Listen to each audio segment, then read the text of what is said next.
Министра Министерства инвестиций и внешней торговли Республики Узбекистан. К сожалению, Шерзод Хикматуллаевич Хаджаев, заместитель министра энергетики, сегодня, который был заявлен, не сможет принять участие, потому что он открывал новую электростанцию в Сухандаринской области и сейчас путешествует обратно, то есть это уважительная причина. К сожалению, он не сможет принять участие.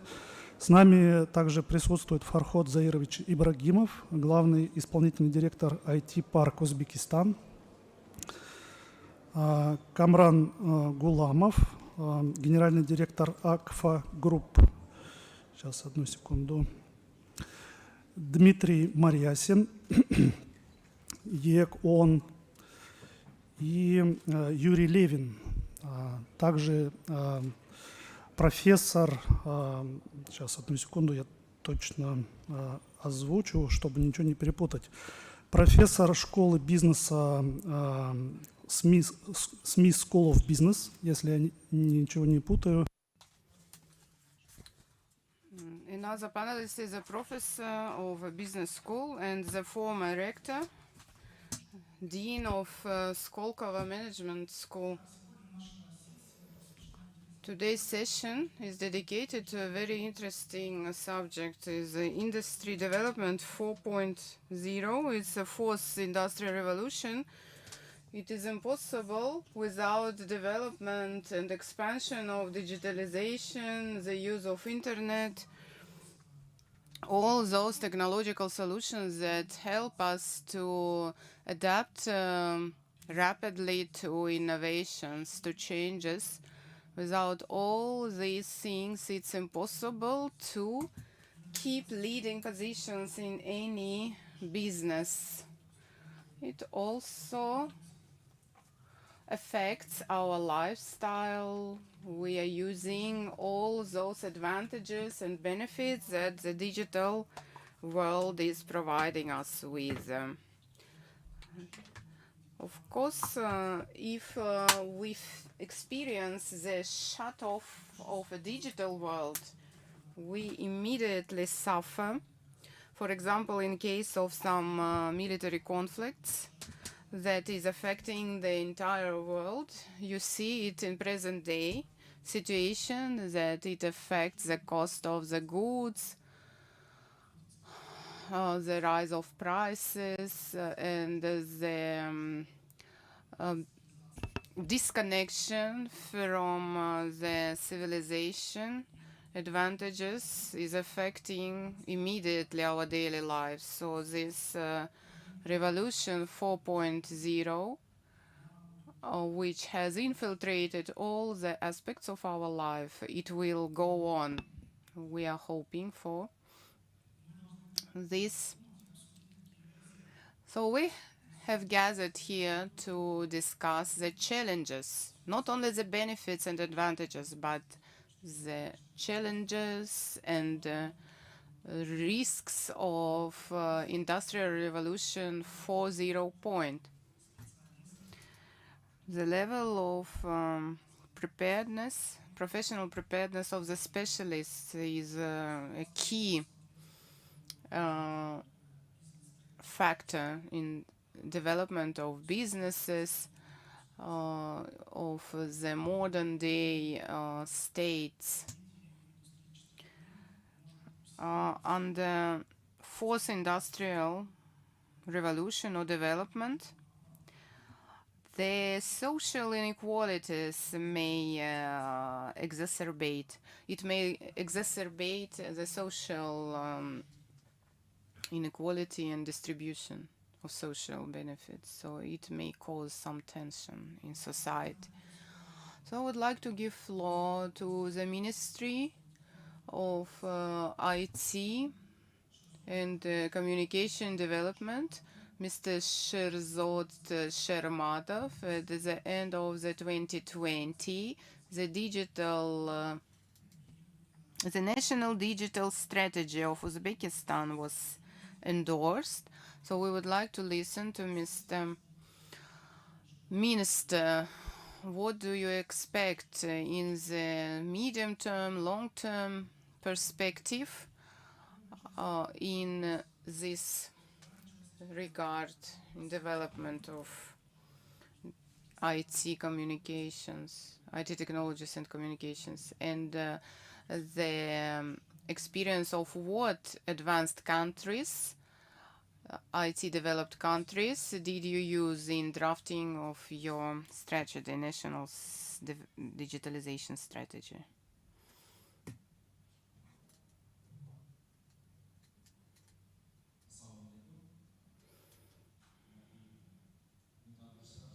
Good afternoon. Не слышно. It is not good. The microphone is not good.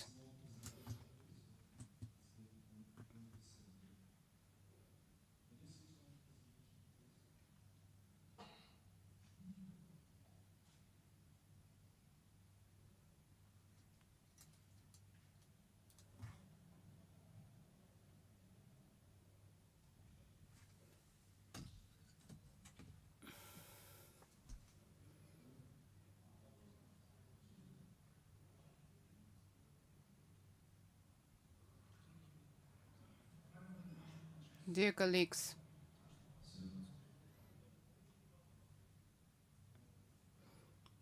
please show this presentation on big screen.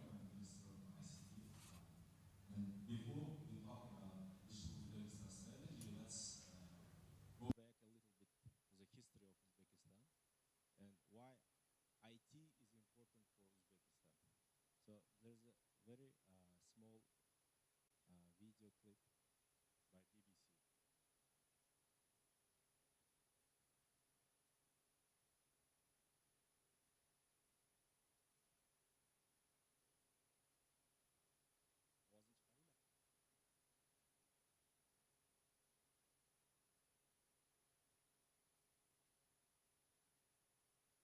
Okay, so the idea was if you look into this BBC clip, it is talking about the Muhammad al-Khwarizmi, about the origin of the two words, algorithm and algebra. As you know, these two words are coming from the name of al-Khwarizmi and from his book Al-Jabr wal-Muqabala, which is teaching the modern algebra and which is moving to the modern Arabic symbols.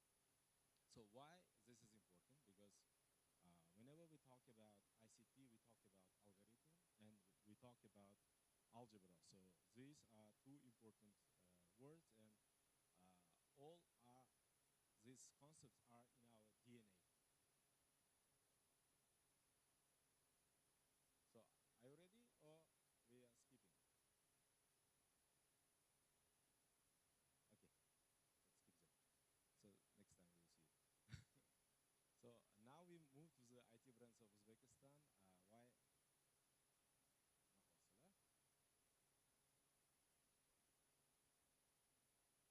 So whenever you talk about ICT, there should be some problem with ICT. So therefore, the human factor is more important than all the technical part here. So let's talk about human capital. Human capital in Uzbekistan is the most important resource you are looking for, because if you look into the brief history of development of all former Soviet countries, Uzbekistan had the biggest increase in population. Now we have more than 35 million people. It increased by 16 million since 1990s. The next one was, I think, Tajikistan with only 4 million increase. So we have a very dynamically growing population. So this is the main resource for ICT development. And if you look back to the history in 2000, we had around 100 or so IT specialists, and it is growing rapidly nowadays. We have launched 1 million Uzbek coders program. Being an ICT specialist is becoming a very fashionable trend among our youth. So we aim that by 2030 we will have 1 million IT specialists in Uzbekistan. Hopefully with your help, with the help of many companies sitting here and which are looking for Uzbek market as a potential for growth. And currently, IT exports of the residents of IT Park is last year was about 46 million USD, and this year we plan it to make it at least 100 million USD.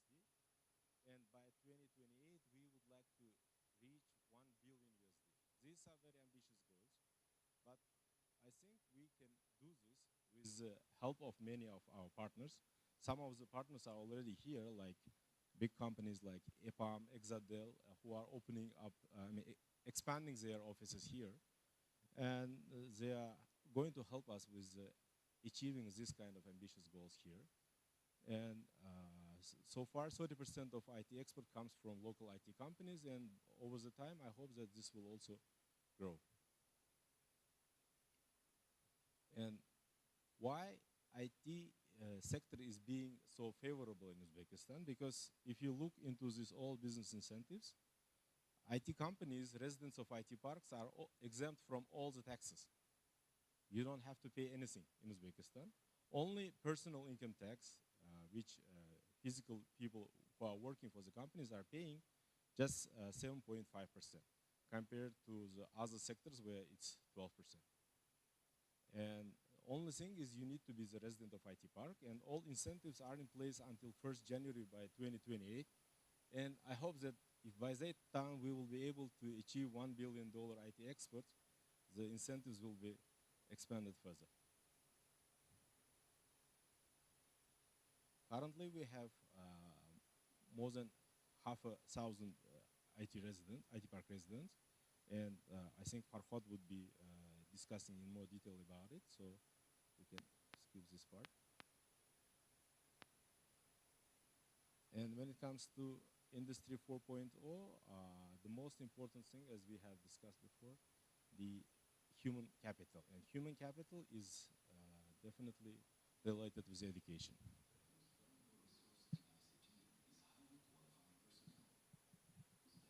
Is the most populous country in Central Asia. 60% of its population is constituted by young people under 30 years old. The state is actively creating conditions for IT education. 1 million Uzbek cadres. A project launched in 2020 provides programming courses for free. More than 570,000 students were trained within the framework of the program. In all districts of the Republic, specialized IT schools with advanced training in programming, robotics and foreign languages are gradually opening. More than 20,000 young people graduate these schools annually. There are over 120 higher educational institutions in Uzbekistan. Each university introduces a digital literacy module and launches incubation centers for students. More than 10 higher educational institutions in the country directly train personnel for the IT sector. Tashkent University of Information Technologies, named after Muhammad Al-Khwarizmi, is a fundamental higher educational institution for the training of industry specialists. Inha University in Tashkent is Korea's first higher educational institution abroad. Education at this university is conducted in accordance with international standards. One of the leading universities in India, Amity University, which is included in the 3% of the best universities in the world, also launched its campus in Tashkent. In partnership with the Belarusian State University of Informatics and Radio Electronics, a joint faculty of information technologies was established in the structure of the Tashkent University of Information Technologies. Training IT centers are being created throughout the Republic, offering various educational programs for the training of IT specialists. Today, more than 150 IT centers are fully operational and have trained more than 45,000 students. After training, young professionals will be able to unleash their potential as founders of startups, freelancers, and even founders of IT companies in the network of IT park branches in every region of the country. Unprecedented tax incentives have been granted for IT companies on exterritorial principle. Uzbekistan is the birthplace of talents. The ongoing reforms in the field of education are aimed at creating a unique digital ecosystem in the country in which each person can maximize self-realization in the field of IT. This provides great opportunities for the emergence of bright, interesting IT projects and startups in the country.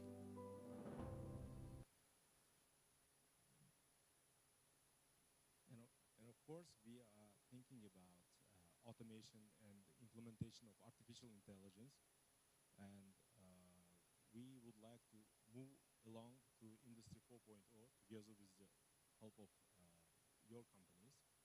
And we have created special legal regime for the companies who are trying to pilot some artificial intelligence, machine learning, and other projects. So we have established a special center for artificial intelligence issues, which is going to be the focal point to implement such projects with your companies. And let's start to answer the question why you should consider Uzbekistan as your future point of your development of your company, of your business. Currently, Uzbekistan entered a demographic dividend stage. As you know, the demographic dividend is a time where working age population would be, the share of the working age population would be the highest compared to the elderly and the youngsters. So for coming to 20 or so years, we are going to have biggest share of working age population. So this is a time where we should make the maximum out of this. And we would like to see those people employed mostly in ICT related fields. And our people usually know at least 2 foreign languages. This is Russian and English or other language. So this is going to be an additional benefit for your company to expand. And also, we are in the center of Central Asia, and we have the direct access to CIS countries. So if you would like to open your regional branch to be serving this region, then Uzbekistan, the Tashkent would be the best place to look for. And we are also implementing IT visa for IT specialists, which is going to provide unrestricted entry and stay in Uzbekistan, equal social conditions with citizens of Uzbekistan, simplified procedure for obtaining a residence permit, and it is good for investors, founders of IT park residents, and as well as IT specialists. And we would like to make this process very straightforward. You don't have to go through different bureaucracy, and ITVs will be issued within 3 days. And of course, when you answer the question why Uzbekistan, the most important component is a political will, which you have seen today in the morning as well. President himself, he is very much interested in promoting ICT sector. On June 30th, 2017, we had the special presidential decree, which is giving all the tax benefits, incentives on extraterritorial principle. So whenever in Uzbekistan you are located, you can be the resident of IT park. You don't have to be physically located in the building of IT park. You can get the benefits from your office. So of course, we are building the new IT park building with all the necessary conditions if you would like to have a soft landing in Uzbekistan with all the necessary office conditions as well. And currently we are opening 14 branches of IT park all over the 14 regions of Uzbekistan. So for those companies who would like to relocate to Uzbekistan, you could see not just the Tashkent capital, but other regions of Uzbekistan, like in Fergana Valley, in Khwarezm, in Jizak, in many, many other places. Why looking for regions is more important? Because in regions you have much more beneficial conditions than in Tashkent. Cost of living is much lower. Cost of labor is much lower. And you enjoy the same benefits as you are located in Tashkent. So it's better if you are thinking about relocating your office from neighboring countries. So we would suggest you to look for regional branches of IT park. And of course, we are ready to help to move your regional offices to Uzbekistan. Since if you look, taking into account the latest conditions, among all the CIS countries, Uzbekistan is the only most populous country where it's safe, it is good to locate your regional branch, and we are here to help you with the relocation of your business to Tashkent or to our regional centers. And we will provide overall legal, practical, or any other help. IT Park would brief you in detail how it's helping already with many companies, with many thousands of people moving to Tashkent, moving to regions of Uzbekistan, and they're enjoying living here in Uzbekistan. And our overall goal is to make Uzbekistan is a regional IT hub for outsourcing, for IT as well as BPO and KPO outsourcing. And I would like to specifically focus more on BPO and KPO. As you know, business process outsourcing and knowledge process outsourcing are very important areas as well, which are not fully IT outsourcing, but which are IT-enabled services. Like currently, many our young people are employed in BPO sector, and we would like to see as the driver of employment highly paid jobs for Uzbek people, because as you have seen, we have very many young people who are looking for the jobs, and we don't want them to move physically to other countries to find those jobs, but rather bring those jobs to Uzbekistan. Already many BPO companies are working for the US market, like operators of the trucks. A truck operator in United States gets, let's say, 4,000 USD, whereas in Uzbekistan, he or she would be ready to work for 1,000. So the difference would be 3,000 USD from one person. If you employ in BPO 1,000 people like this, so monthly income for your business would be $3 million. So the same, you could look for other markets as well, not necessarily for US market, but Europe or CIS markets. And we are launching a special program for BPO companies. You don't have to incur any capital expenditures. We will cover all the capital expenditures for you, up to 100,000 USD, to create for working conditions for, let's say, 50 BPO people, and 6 months rent-free offices, and definitely uninterrupted electricity and high-speed internet access. And of course, low cost of labor, all the tax benefits you will enjoy as any IT company. So if you have a BPO service, and why I'm focusing more on BPO and KPO, because with COVID-19, now all the companies all over the world, they are employing remote working policies. If your company is located, let's say, in New York, and the person is working from home, what is the difference for the company whether he is working from New York, from New Jersey, or from Tashkent? The difference would be just the cost of living. So try to bring all your remote jobs to Uzbekistan, and we will be your main partner to provide all the CapEx, all the regulatory, and as well as procedural support. So let's build long-lasting cooperation ties for future growth and mutual development. Thank you.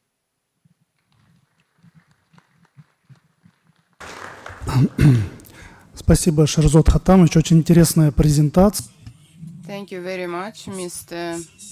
Sherzod. When I was getting prepared for this session, I was reading Klaus Schwab's book about Industrial Revolution. He said that the top 3 companies that were leading on the size of their capitalization in Detroit in 1990, their benefit was $250 billion, and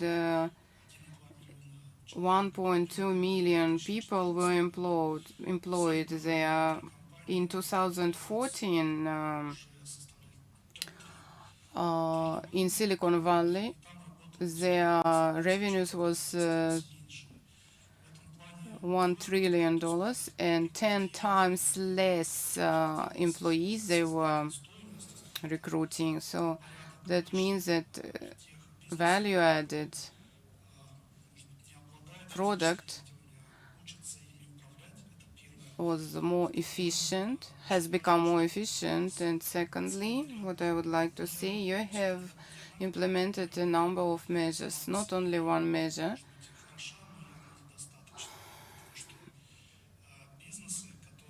Because single measure is not sufficient. In this sphere, during fourth industrial revolution, certain steps can be successful, but only those steps that create systems that support and sustain development and the human resources also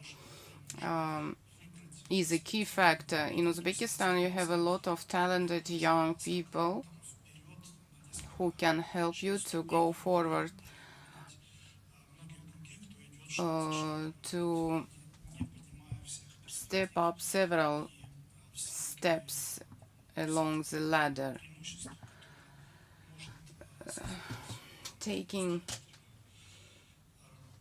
using those advantages that you have. I would like to give floor to Mr. Voitov, First Deputy Minister of the Ministry of Investments and Foreign Trade of the Republic of Uzbekistan. I would like to ask you a question. What are the prospects of the benefit of the road towards Industry 4.0, what your industry is doing in order to attract investments? What results do you already have, tangible results? The first Tashkent International Investment Forum. Today I am pleased to participate in the panel discussion on the topic of industrialization 4.0. I hope today's event will assist us to review the best solutions for its implementation in the economic development. And if you allow, I will continue my speech in Uzbek and our translators will translate. Thank you. Yangi san'at inqilobining jamiyat va jahon Of course, there is a visible and tangible impact of Industry 4.0. All of us are experiencing it. The impact of digitalization of technological processes. If we implement digitalization in different branches of Uzbek economy, we have to think carefully about this mechanization, automatization, digitalization processes. For example, in textile industry, in leisure garments industry, in construction industry, in different facilities, manufacturing facilities, we can introduce this IT technologies, digitalization, that will decrease the cost of production and will improve the energy and other resources saving, and will, of course, benefit and will contribute to higher production. Also, we have to develop internet banking because these spheres are interrelated. In order to use big data, it is also very much important to use IT solutions to process. And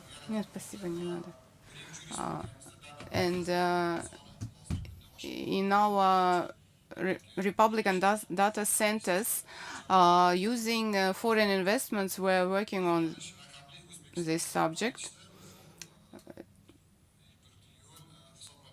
So Uzbekistan has a strategy for digitalization, as you know, and the path towards full digitalization of different economy sectors includes an agricultural sector as well. The farmers also should implement these applications, this the use of IT and digital solutions, for example, online calendars or online helpers for their sowing and harvesting processes. So from the help of the government, with the help of the government, we are implementing this. We are helping our farmers, we are helping our younger generations through the youth union. A lot of young specialists are involved in the IT parks activities, and we have allocated 50 billion Uzbek sum for these activities out of the budget. And our ministry, of course, is a major ministry in attraction of foreign direct investments. And we also see good results in this direction. Also, we are helping our Ministry of IT and Communications Technologies, and we are interacting with our mass media on implementation of different IT projects, communication projects. Also, the ministry is cooperating with different international organizations, international banks, and also we are promoting energy saving approaches and technologies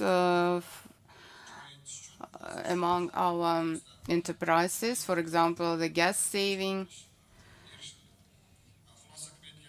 We have allocated $100 million, and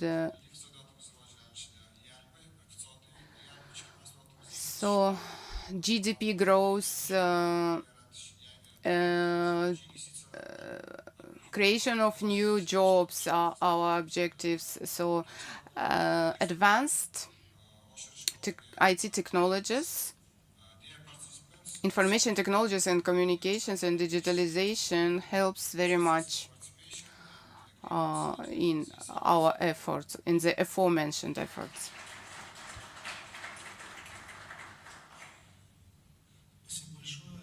Thank you very much, Mr. Aziz Voitov. Your speech was very interesting. I hoped that Mr. Sherzod Khodjayev from the Ministry of Energy will participate in our panel discussion, because transition to fourth industrial revolution is closely connected to the generation of power. Also, the subject of renewable energy is highly important in the context of Uzbekistan, and Mr. Khodjayev is immediate participant of the development of solar energy in Uzbekistan, because now big solar photovoltaic panels field will be built in Uzbekistan. Of course, this should be failure-free power generation. I would like to give floor Mr. Ibragimov, Executive Director of IT Park, CEO of IT Park. We have heard today that your company, IT Park of Uzbekistan, plays a significant role in the implementation of the concept of transition to in Industry 4.0.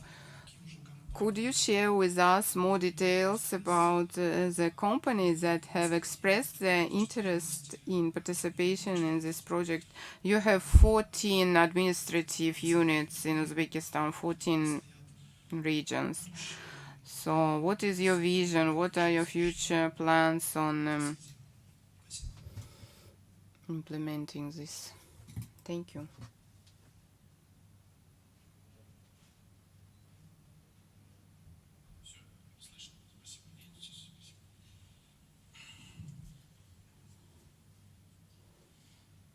I will speak in English, probably.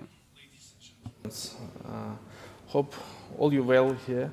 Nice to see you, and thank you very much for the speech. Here is the talking about the business process outsourcing. Mr. Shermatov already described all these areas in details, what we do in Uzbekistan. But I would like to specify that the moderator told us that regarding the complex work what the IT Park is doing. We are starting focusing on the, first of all, on the legal acts, for developing of the legal acts. It's starting from 2017. By the way, His Excellency Mr. Shermatov, he's starting by his initiation the complex activities for the tax and the custom benefits. So starting from the legal acts, we are the providing the best conditions for the, first of all, for the foreign investing companies, for the foreign IT companies, and BPO companies as well. So now we are upgrading annually the current government acts and acts what is inside the IT park. We are developing it according to the feedback of the IT companies. So very few days ago, we are also launching the IT visa project as well. And it will be announced in details on the next week from the 1st of April. And the focus is where complex work is starting with the legal acts. Then the second, at the same time, we do the infrastructure. Infrastructure with the current, the buildings, the networking for the electricity, uninterrupted electricity. This is very important. That's for the working, for outsourcing out of Uzbekistan, it should be the very quite comfortable situation with the offices, which is the highly appreciated by the customers, for example, for the western side of the world. So that's why we are starting with the legal acts, then taking care of the buildings, including the expenditures. So the third thing what we are doing is we are focusing on the education capacity building. As Mr. Shermatov told that the Uzbekistan quite young country, 35 million population, 60% of them belong to the youngsters. So focusing on them, we are preparing the big army of the IT specialists. And now we are seeing that we're starting from 2019 and focusing on the IT for the software developers, but not always that software developers provide the results in the short term. This is long term. We are expecting that to get the good quality of the pre-middle specialists starting from 2023. Now it's still high shortage of the high qualified specialized locally. So that's why we are starting to focus for the business process outsourcing or the current new segment as a business process management. As previously was said that all the processes starting from pandemic time started to be outsourced. Even the local processes, which is internal process of the offices, because all the staff start to work from the home office, and we are paying attention to take that new volume of the orders coming from the western side of the world through our friendly countries, as the southern, eastern Asian countries, as the India, as the Bangladesh and other countries where we already had the benchmarking of the work. So through them we are expecting the new volume of the projects in Uzbekistan. But what we will provide to the investors who is interesting to delegate the work to Uzbekistan. So first of all, what we do here, we set up the office jointly with the local municipality. We provide the spaces. It is renovated, well renovated spaces with the furniture and the equipment. Technology, all the computers, hands-free, everything will be provided to them for free. And if the investors, or let's call it not investor, IT company owner, or the BPO company owner who are coming to Uzbekistan, they will provide only the experience, first of all, and some volume of the orders from their origin country. All the capex will be compensated by Uzbek side, with the support of the ministry, by IT Park. That will compensate. It's just 100% plug-and-play service provided to them. We will also prepare. We have the quite big quite big data of the quite good talents who are well known of the fluently speaking English, not only in Uzbekistan, across the, not only, sorry, in Tashkent, across the Uzbekistan. So that database will be provided to that company who is interested to set up the business in Uzbekistan. So talents, all kind of the offices, infrastructure, equipment will be provided. So that's time is starting from 6 months till the 1 year. It will be provided for free. This is important. According to the number of the labors they would like to hire to the new office, according to them. So for the BPO, this is quite new kind of services. We are launching this project very soon, starting from, actually we announced it in end of February, but we will start it officially, I think, from the 1st of April. So this is quite good opportunity for the investors who would like to start their business in Uzbekistan in IT, that you are just paying attention to the, first of all, for your expertise first, and the second, for the volume of the orders will come to Uzbekistan. So this is short view of the introduction of the BPO. Thank you very much. Thank you very much. Now we need to think what is private business doing in the road to the industry 4.0. Yeah, so I would like to pass the word to Kamran Abduzahirovich Gulamov, who is the CEO of a private company, Akfa Group. Kamran Abduzahirovich, can you tell us, as a representative of a private company which wants to develop one of the biggest automated and digitized production facility in Central Asia, what exactly are you doing? What are your plans? What you want to achieve? And what are your next steps, please? Avalamor, assalamu alaikum, ladies and gentlemen. Thank you for your time. Thank you for your attention, and special thanks for organizers for the invitation.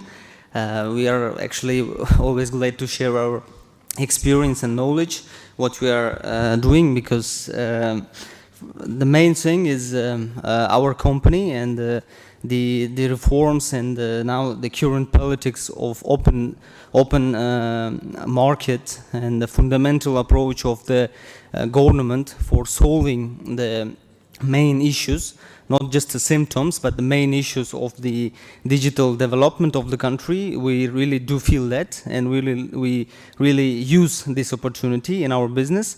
And for us, actually, I can say that Akfa Group is one of the first companies who is implementing the real digitalization and going towards to Industry 4.0, because before I start my sharing my experience, I would like to pin out the main thing, that now having and dealing with the big data in the business is a main competitive advantage that you can have, because almost 30% of our turnover is coming to export markets. We started to export to Europe, to US, Canada, our products, and this is thanks to deep analytics and the big data that we are having. And of course, when we started this transformation a couple of years ago, there was a big lackage of the people that really knows that, and we were really spending too much cost for inviting the people from Ukraine, from Russia, from India. And now, thanks to our local institutions and universities, we have now young people who really can deal and who can really understand to deal with the big data. And once we have this big data generating, we have already in our production implemented different kind of IT solutions, started from the MES systems, SAP, different kind of data analytics, in order to have a deep understanding of the process, because at the end of the day, the value that we make for the customer is the cost. Our president of our country was really visiting our our factories, and he was a couple of times telling me about the cost. I mean, in order to have a let's say advantage and let's say possibility to do some exports and also be competitive, you really have to do hard work on the cost. And for that reason, to make let's say high quality and effective decisions, we need the big data. Of course, if we speak about industrial revolution, when Henry Ford has started that with the conveyor system, and then they implemented the automation, different kind of machineries. Now Internet of Things is really becoming important for the production as well. And it's not really the matter of that how you, let's say, cut the cost in terms of the salaries, in terms of that you don't have you don't need much people. I mean, the human being has real great potential, and if we really can integrate it with the IT solutions that we have, we can really get a great effect on that. And we really do feel that. And nowadays, for our production, starting mainly for the construction materials, we have implemented IT solution which is covering already 90% of our business, and we really already do feel that it becomes I mean, our decision starting from the C level until the line or managers, the decisions that they are making in terms of the effectiveness, in terms of the quality, is really becoming more deep, giving the deeper understanding of what really happens in the business. And nowadays, I mean, with the help of universities, with the help of government, of course, we are really getting the big support in terms of the personnel that we can have for the IT development. And for the investors that presented here, I mean, as a local company, I do suggest that I can surely say that in Uzbekistan, let's say, doing the IT business in terms of production, in terms of the management tools and different kind of things, you really have the big perspectives, because the market is very open, the market is free. With any products that you can come, you can really develop it, and mainly the production, when I can say, really need this, because you know, the IT solutions or even the industry 4.0, it's a matter of business ethics, and most of the companies are now growing. You know, we in the government strategy we have the goals to be a part of World Trade Organization, which means that we will face, and we are already facing, big competition with different kind of businesses, starting from the production in any service level or whatever.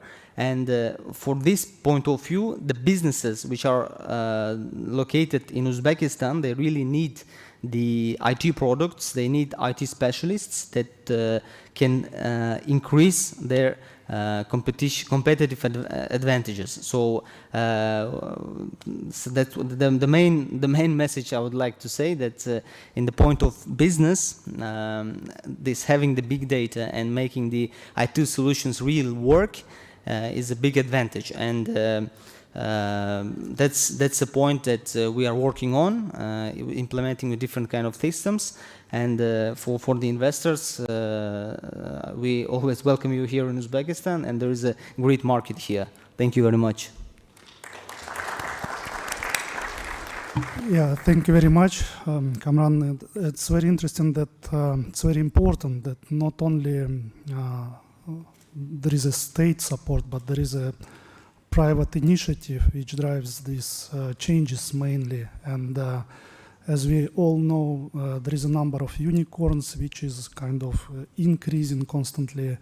And the most successful businesses are not the biggest or the oldest. Yeah, so the size in this potentially is not very important. Yeah, so initiative, talented people, and ecosystems is so those are the inherent components which foster the development of fourth industry revolution. I have a question to you. Do you outsource your capabilities to other businesses within Uzbekistan or within Central Asia, maybe outside, or it's kind of more of a regional story? This is a nice question. Actually, when we started the IT transformation, there was a big, big shortage of people, and even inside the group, we created the big IT center. At the same time, when IT Park of Uzbekistan was founded, we were like in parallel. So we established even our own data center, because there was with the current ERP systems, with production systems, with all the IT solutions that we are using, was not really effective for us to use the cloud. So we decided to establish even our own data center, and over the last 3 years, we have gained around 100 people of nice IT professionals, which were still busy with implementing and developing the IT tools that we were using. And of course, for rendering some complicated products, we were using different kind of outsourced companies. But at the moment, just before this discussion has been started, I was talking with my colleagues what kind of businesses and which businesses, especially in SAP system, need some assistance, because we have already passed this hard way with SAP, because it's not just was implementing, it was like let's say internal transformation in the business, and it's like giving you a certain business principles and business ethics that we are really developing inside with high discipline. And nowadays we are actually ready to share with our experience. We are actually ready to help. Of course, 100 people is nothing if you compare with a big army of IT Park, but of course we are interested in some integration, in some cooperation, to share our knowledge, because we've been in the real business. We know what really business needs, and it's mainly also for the data center, and also we have also even our local programs that developed with our programmers. We're not using only, let's say, developed one. For the sales especially, we have developed our own software, which is very special.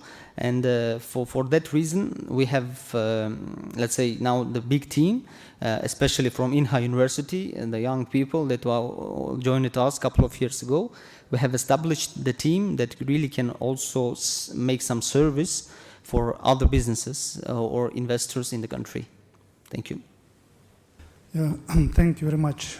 When you were talking about decreasing costs, I thought about blue ocean concept, which is kind of not only about decreasing costs, but finding new markets. Yeah, you need to be the first and promote the high edge technologies to be ahead of your competitors. So different initiatives which are implemented at the same time based on the technology and automation can save you the market share and can keep you from competition which is following, obviously.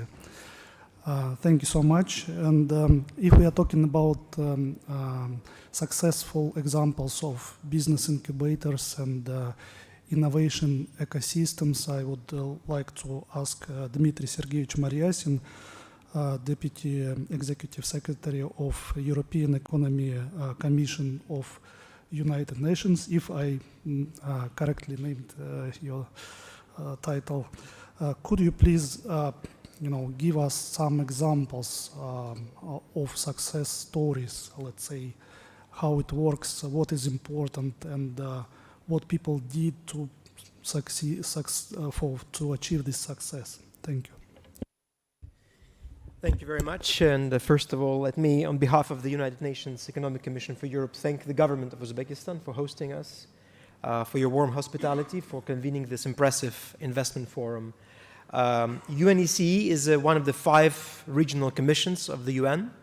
We work in we cover 56 countries from Canada to Tajikistan. So you can imagine the complexity of our intergovernmental process, especially these days.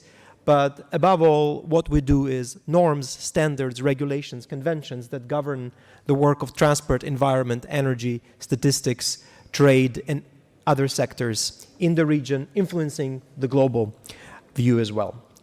So I'll be speaking mostly from the regional perspective, from the normative regulatory perspective, as well as from what we're seeing happening here in Uzbekistan, in Central Asia, and in the broader pan-European region when it comes to Industry 4.0.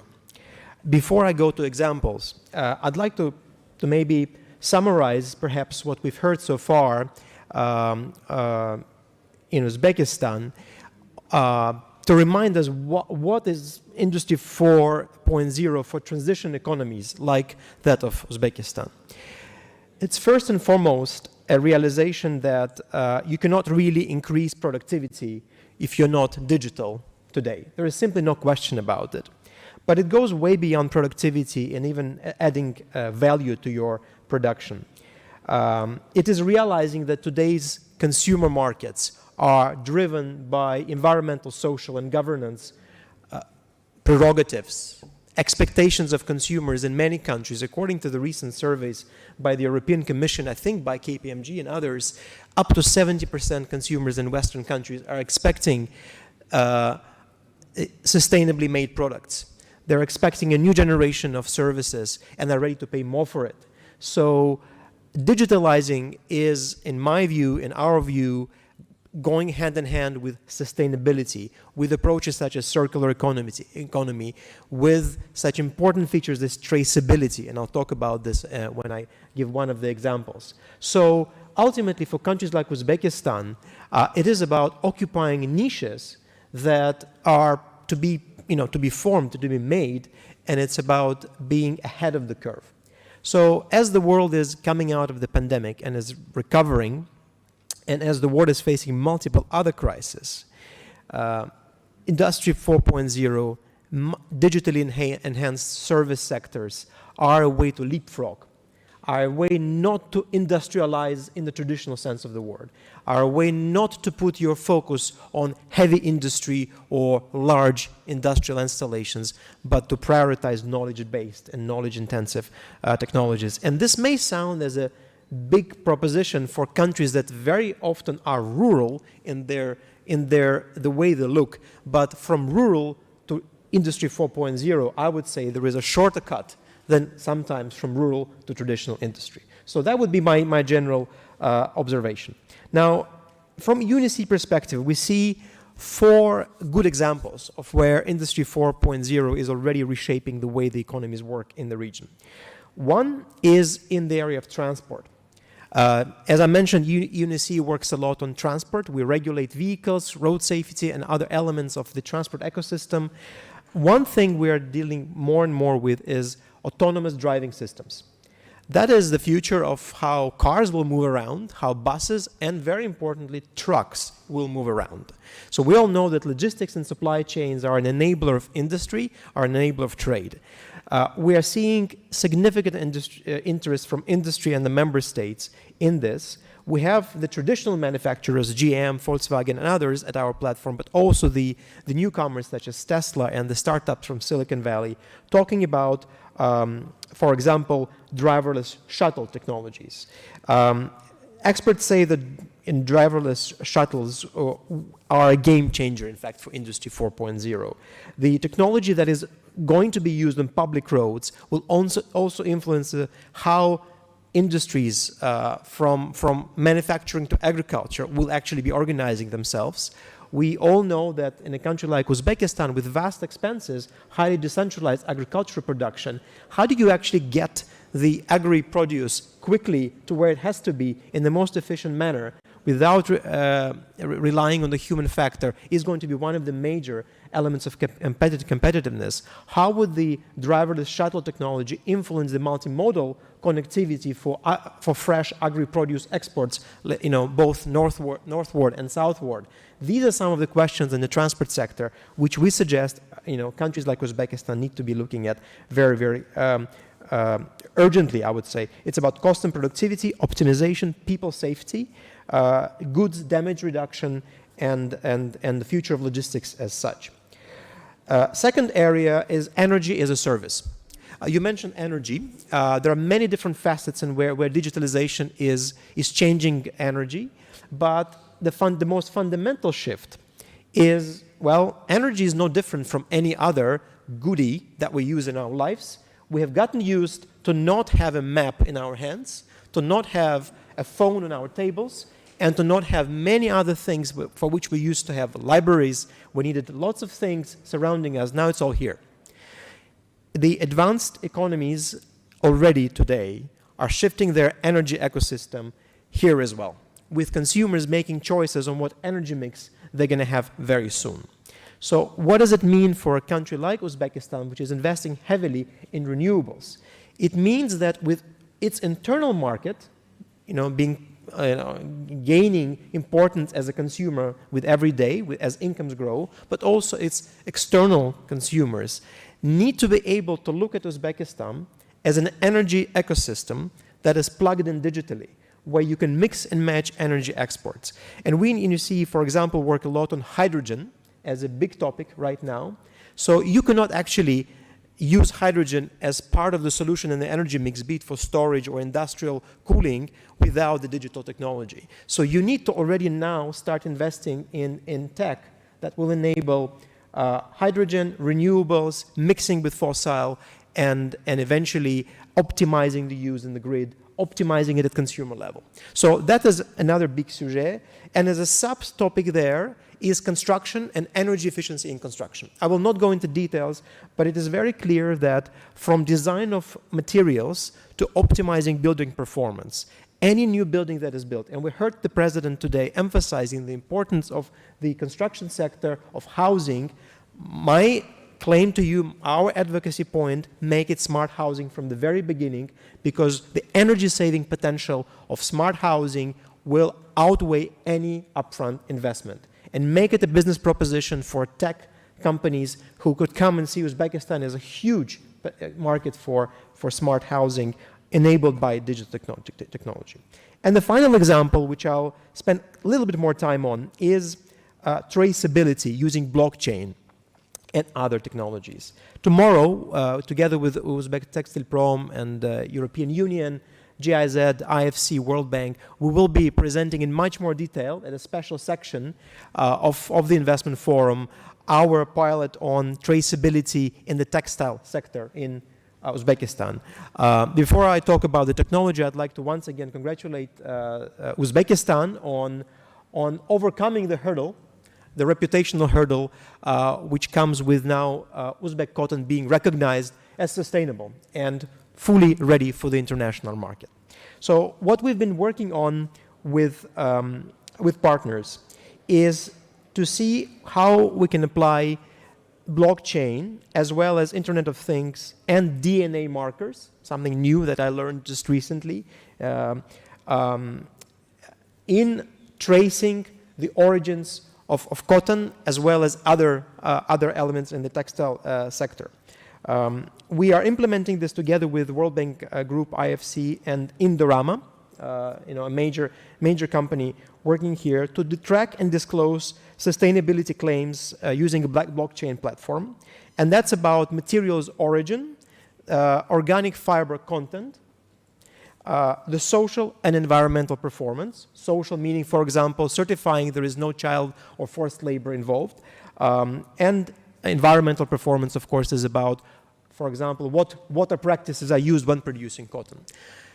So what I'm talking about is very concrete, because we have an alliance of about 60 brands. It started with Vivienne Westwood, which is a very advanced British designer brand, and now going to the majors like Hugo Boss and others with who we're working in Europe to see if their supply chains can be traced to the very, very first initial, from very first producer to the seller in a big department store.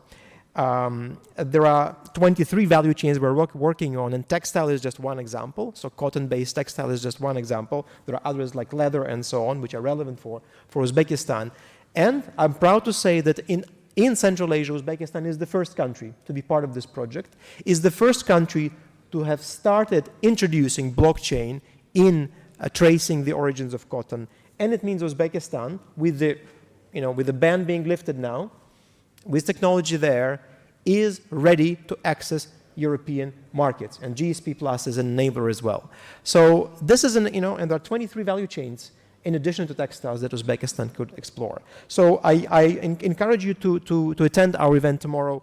And also, I would like to say that, there is a lot of data out there, and as Kamran was saying, but it's not being used. So traceability is a great example where data-driven approaches are very important. Data is out there. In each part of the B2B chain, people have data, companies have data, but the exchanges are not working, and the segregation needs to be overcome. Blockchain is just one of the solutions that comes as part of the 4.0 transition. We think there could be more, and we think there has to be a policy front, there has to be regulation that enables it, and I think we need to talk more about specific examples, inspire investors to think of markets like Uzbekistan as a real opportunity for 4.0 industry. Yeah, that's that's very interesting example. I just when you were talking about buildings and consumption, energy efficiency, etc., I thought about how much how much households consume in Europe, for example, and what are the plans according to International Energy Agency, European energy regulators and construction authorities plan to introduce near-zero energy buildings, which would consume 50 kilowatt hours per square meter per annum, whereas current rate is 160, if I'm not mistaken. And if we are talking about countries like Uzbekistan or Kazakhstan or Russia, so consumption is 300 or 400 kilowatt hours per square meter per annum. So there is a huge potential of energy savings in our countries. This is first, and secondly, when Kamran mentioned what ACFA is doing in cost cutting, in digitalization of businesses, and I was mentioning blue ocean concept. So I think that there is a kind of twofold, two aspects of this problem. First of all, there is a huge legacy of asset-heavy companies in our countries, which need to be managed properly. Yeah, so because of energy security and affordability, and the third angle of the energy trilemma is energy efficiency and sustainable development, sustainability. I think that comprehensive system of asset management for asset-heavy companies which are still here is one of the huge tasks, and another, as was mentioned several times here now on this session, that there is a need to look forward and do and think big and promote like breakthrough ideas and have a breakthrough leaps, in the future. So these two could save a lot of energy, a lot of efforts in the road to the industry 4.0. But in order to do so, you need to have the right type of people, talented people, the right type of leaders who would not only understand how it goes, but also could manage and lead these changes. And my question is to Yuri Levin, professor of Smith School of Business in Canada and former dean of Skolkovo School of Management. Do you know how to find such people, how to educate such people, and how to develop, how to approach to these changes and make this leader grow? Yeah, thank you very much. So that's a great point. First of all, hello everybody. I'm really happy to be part of this discussion. Fortunately, in the last 15 years, I've participated in creating, similar ecosystems in different countries in different parts of the world.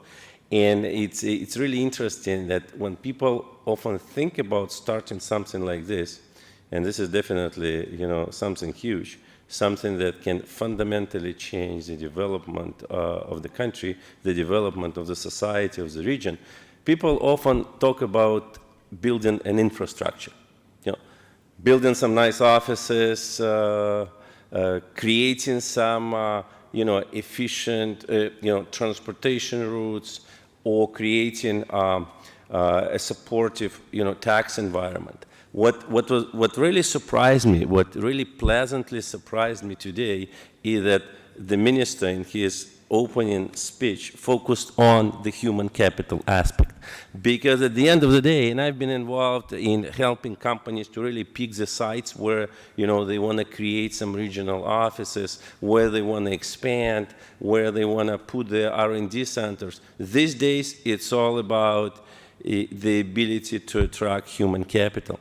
Because pretty much, and I want to be honest with you, it's really difficult to create a physical space that would distinguish, Tashkent, Uzbekistan as a country, from a similar space that they're now putting, say, in Pakistan, in Islamabad, or something in Indonesia or Philippines, because there are many countries, even in Southeast Asia, that are trying to become this kind of IT digital hubs of the world.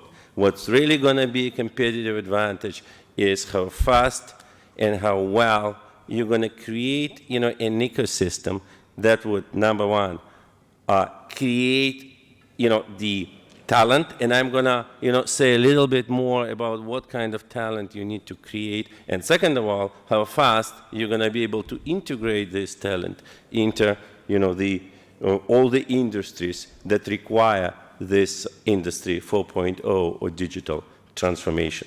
And when I'm saying how fast, because at the end of the day, it's not about, how powerful your technologies are, but it's more about how quickly you can implement the entire change management process. And it involves a lot of, I would say, softer elements of the entire change management. So, because at the end of the day, we're talking about changing people, we're talking about, making sure that businesses, and we always have people behind businesses, quickly adapt to all these advances that we're trying to develop, that, all these folks, talked about. So let me just kind of touch on the first aspect, in terms of, what kind of talent you need. And then I'm going to talk about, in general, how you, create an infrastructure and how you create the entire path that would allow you to quickly take advantage of this talent that you create. So, people talked a lot about the IT talent. Yes, that's absolutely necessary, and this is pretty much how you always need to start. You need to have software engineers, programmers. This is the first thing that you need to put together. And in this sense, I know, EPAM's experience working in Uzbekistan, Arkady Dobkin, who is the CEO, he's a good friend of mine. I know that, he really loves the environment, he likes the people here, and he gets all the support that, he needs from the government, from the country in general. And I know that right now he's working on a huge relocation plan, expanding, EPAM's presence in Uzbekistan. This is what he's done in Minsk and Belarus. And, he's had, a great experience combining, EPAM and also, investing in building an educational ecosystem to prepare all these IT folks, the IT professionals. Now, another very important element that I think is currently missing, at least at the scale it should present in the country, in Uzbekistan, is, a bunch of people, and again, you may call them, using different names, you may use different titles, but these are people who, number one, understand the technical side. Second of all, they understand the business side. And the third thing they can do, they can communicate I would say, the technical side in a non-technical language which is understood by the executives, by the business folks. So, we often call them integrators, we often call them storytellers, but these are people who actually, can integrate all these technologies into the business processes, and at the end of the day, they can think about building the entire strategy based on all these new technologies. You talked about big data, analytics, artificial intelligence, or these days people talk more and more about machine intelligence in general. So if you think about, the value that these people bring to the country, is quite simple. Think about, simply cutting wood and selling this wood on the market. This is what you get with, creating all these jobs for outsourcing. Clearly, you generate revenues. Clearly, these jobs are valuable. But now think about, processing this wood, this raw material, into furniture that now you sell, on the global market. Clearly, the value add is different. It's a whole different proposition that you now take to the world. Now, in order to do this, you need those folks. And you need people who can work with data scientists and then have an ability to create products. So you need product managers, you need people who, again, who can communicate how all these technologies that you create can change the value proposition of different businesses. So, and this is what I think, and again, this is my second visit to Uzbekistan. I visited, the IT park. It's fabulous. It's amazing. But I think, and again, I might be wrong, but I think that this piece is still missing, or at least you can add a lot to this. And another thing that I want to touch on is really what the minister mentioned is, how do you actually, integrate all these new technologies into different, sectors of the economy, including, what really changes people's day-to-day life, how you integrate them into, say, public service. And again, the whole world, and this is a huge part of Industry 4.0 these days, people move from what they call, a product-centric approach to a customer-centric approach. And in this sense, this is a revolution by itself, right? So, and again, it's not just about having a customer-centric technology. It's about the entire change management process that you put in place. In the business world, it's, let's say, changing the incentive structure. It's changing the organizational structure. But the advantages are huge. And again, when people talk about, investing in technology, the society often asks, what is there for me? Yes, you generate more businesses. Yes, you increase the amount of tax revenues. But you also want to, have some quick wins in terms of, really giving people an opportunity to experience what is there for them in their day-to-day interactions with the municipality, with the local government, and things like this. So I think that, developing kind of IT, human capital, people who actually, work on the technical side is great. But again, developing, a powerful pool of, I'd say, business people or managers who actually, see how all this can be turned into the business value, the societal value is really, really important. And I think that, the country, the IT park, everybody can really benefit a lot from the investment in this site. Thank you. Yeah. Thank you very much. Your words reminded me of the saying of Antoine de Saint-Exupéry, who said, "Seul l'esprit, s'il souffle sur le glaise, peut créer l'homme." So it means that only spirit, if it breathe on the clay, can create a human. So it means that you not only need a tangible something, but you need some intangible, so something, creativity, innovation, ecosystems, and all together this can work.